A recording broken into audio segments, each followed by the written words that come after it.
この動画では MacBook Air MC のデバイス名変更のやり方を解説します。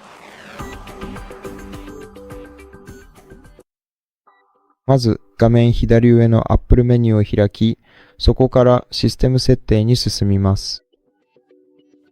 一般セクションを開いたら情報を開きます。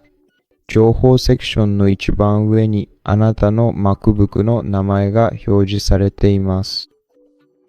これを変更するには、テキストを選択してバックスペースで消し、新しいデバイス名を入力するだけです。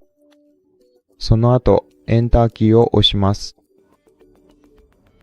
そして、このメニューを閉じるだけで完了です。以上です。ご視聴ありがとうございました。気に入ったら登録、高評価、コメントお願いします。ではまた次回の動画で。